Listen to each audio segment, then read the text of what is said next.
Today we will be making crustless quiche. So years ago I wanted to make a quiche, but they all had pie crust. And I went on the internet and typed in crustless quiche, and lo and behold, you can do it. So for years I've been making crustless quiche. And so this recipe starts out with 12 eggs. You can have the recipe if you don't want that much. But I like to cook it in a rectangle, and then that way I can save it. You can freeze it. You can also have leftovers and just reheat it in the microwave. So we have 12 eggs and 3/4 cup of whipping cream. Now instead of whipping cream, you can use water, half and half, coconut milk or almond milk. But be advised, if you use the coconut milk or almond milk, it's going to have a little bit of flavor there of the coconut and almond milk. And then I'll put in a 1/2 teaspoon salt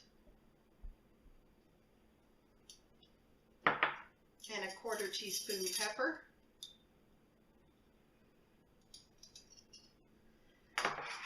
And I'll just start whisking this together.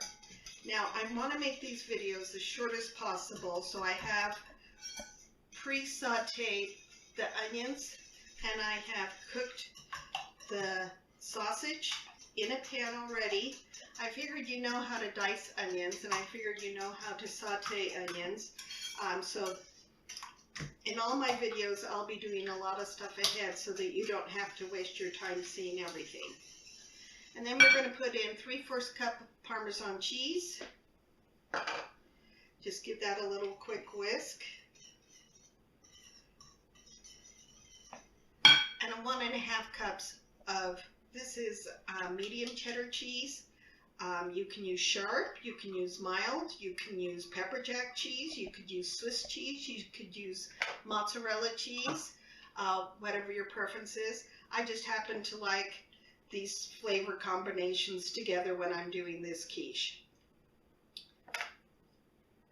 Give that a little whisk so it all incorporates. Now you don't have to use as much cheese as 1½. You could do a 1/2 or 1¼ I happen to like this ratio best. And then we put in 2 cans of diced green chilies. Now these are the smaller diced green chili cans. If you buy the large one, then one will suffice. One day I didn't have any small ones, and so I used a large one, and I'm going, I like that even better than this one small one. So then I started using the 2 or the 1 tall. This kind of gives it a little pepper, a little spicy flavor to it, and I don't mind a little spice. It's not hot. It's just good flavor. I'll whisk that in. It incorporates easier if you whisk in between each one, and that's just the reason why I do that. I've tried dumping it all in, and it's just too messy. So then, here's the sausage and the onions already cooked. And I'll just dump that in. Now when I sauteed the onions, I started with the onions first because the onions take longer to cook up than the sausage does. And I cooked them for 3 minutes, and then I added in the sausage. And I put in a 1/2 tablespoon of olive oil and 1/2 tablespoon of butter when I sauteed the onions. And then after 3 minutes, I threw in the sausage and stirred that around and got it all nice and brown. Now this is the quiche right here.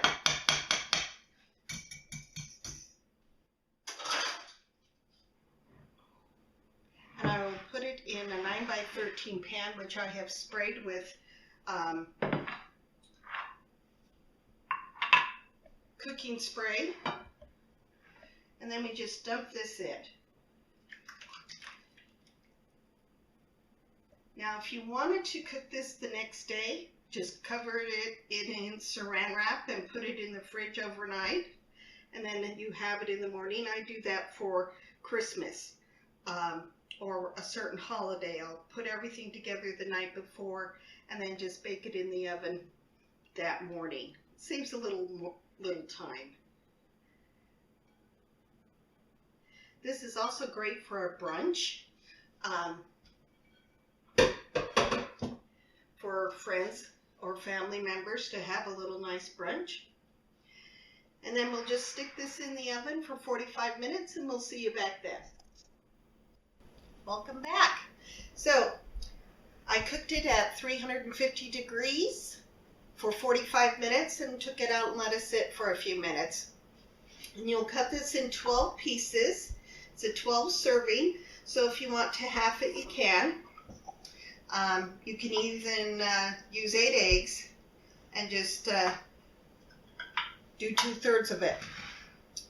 So this is, as I said earlier, it is great as leftovers the next morning. What I do is I take one of the pieces and I cut it in half and then put it in the microwave for about a minute and 10 seconds. Because after it's been in the fridge and it gets cold, then in a full square, it takes too long to heat back up. So that's why I cut it in half. One of my favorite things to do is put queso sauce over it.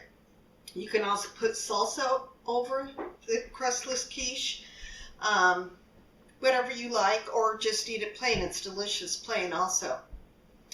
So doesn't that look good enough to eat?